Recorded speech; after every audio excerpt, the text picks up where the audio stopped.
Good evening, everyone. Can you all hear me? Yeah. Can you see the screen well? All the way in the back? Okay, great.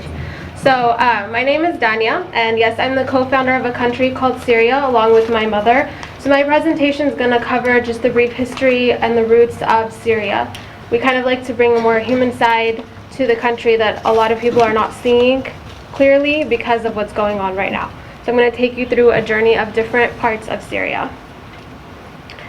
So one of the things we like to point out is Syria is one of the cradles of civilization because of its location in the Mesopotamian era. It dates back to the 10th millennium BC, and it carries the oldest inhabited city in the whole world, which is the capital, Damascus. So in the entire world, that is the city that's longest inhabited in history. And so here you have two photos of two very famous locations or ruins or landmarks in Syria. One is Palmyra, which is the one on the left, and the other one is the Roman amphitheater of Bosra. I actually got to visit both, and they're remarkable. And you'll see that throughout a lot of Syrian landmarks, there's a great deal of Greco-Roman inspiration in their architects. So the next city that I'll cover is the city of Ugarit, Syria. This one is a very significant city. It's an ancient port city in northern Syria where the first alphabet in the world was actually discovered. And we'll go into more details about that. It flourished from 14 BC to 12,000, and it was documented that the population was 10,000.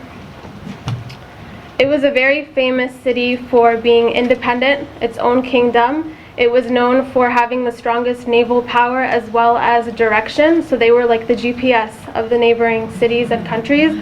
They were turned to for directions and information on how to travel. They housed royal temples, libraries, palaces, and the archaeologist that discovered it was Claude Schaefer. Here you will see a picture of the linear alphabet that was discovered, and it's the top one. That is the alphabet that helped develop the languages that we speak today. And actually in our exhibit we have a poster that shows the evolution of the alphabets from Ugarit to different characters, to Latin, to Greek, to Arabic, and English. And on the bottom is actually a musical notation in the language of Ugarit. So the next city that I'll be covering is the city of Ebla, and it is on the northern part of Syria on the way to Aleppo, another very famous city in the country. What it's famous for is the discovery of the tablets of Ebla, which are about 15,000 tablets that were discovered, one of which documents the population of the city as being 260,000. It was a very significant city in the Bronze Age, and here are two photos of the ruins of Ebla. Next is the city and civilization of Mari, which is known today as the modern-day Tel Hariri. For those that do not know what Tel means, it's an English word that's also actually the same in Arabic, and it literally means an archaeological mound. So when a city is abandoned, throughout the passage of years, the wind and the dust covers it up with the sand, so it becomes like a flat hill. So it's an archaeologist's treasure chest because they're able to dig under it and find the city preserved as is. So it's not underground, it's literally on the ground, but a flat hill covered up over time. And Mari actually has a history of being abandoned, covered up, rediscovered, rebuilt, and then abandoned and going through the cycle again. And one of the archaeologists that discovered it was André Perot, and he was quoted as saying after discovering the city that everybody has two countries, their own homeland and then Syria. And if you've ever set foot in Syria, you would understand what that means because the country has a very homey spirit that everyone feels upon walking into. And it dates back to 5000 BC.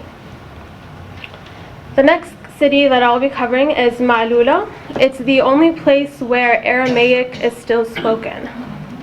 So it's a very unique city. And it's built into the rugged mountainside, so you actually have to go hiking to get into this city and to visit the church that are there. And I actually got to visit that when I was younger. We took a family trip, and by family I mean 30 people on a bus, and we went. And we got there, and we actually had to do the hiking, and we went up to the mountainside, and we got to visit the church and attend the service and see the candles and speak with the nuns. And it was a very magical experience to be in Syria, where we've never been exposed to that interfaith environment, and see Muslims and Christians together worshiping. It was a very beautiful experience.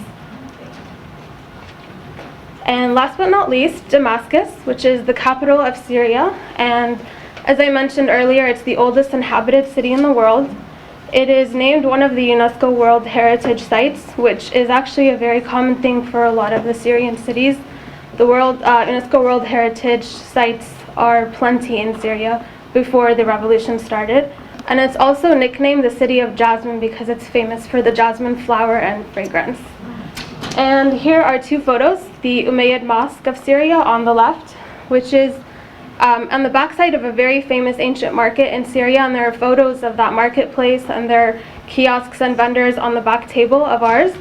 And on the other side is a photo of a bird's eye view of Damascus from the top of Mount Qasim, which is another very famous place that Syrians visit. It's a tradition. You go up there and you visit the vendors and you get to eat and just kind of look across and see the city as is. And every Syrian will go up there and take the same picture a million times because it's absolutely breathtaking. So we all have this picture about 50 times in our hard drive, but it never gets old. It's a very, very spiritual view. And that's it, but here I will leave you with an infographic map that shows you where those cities are located in Syria and how Syria is in relation to its neighboring countries. Thank you.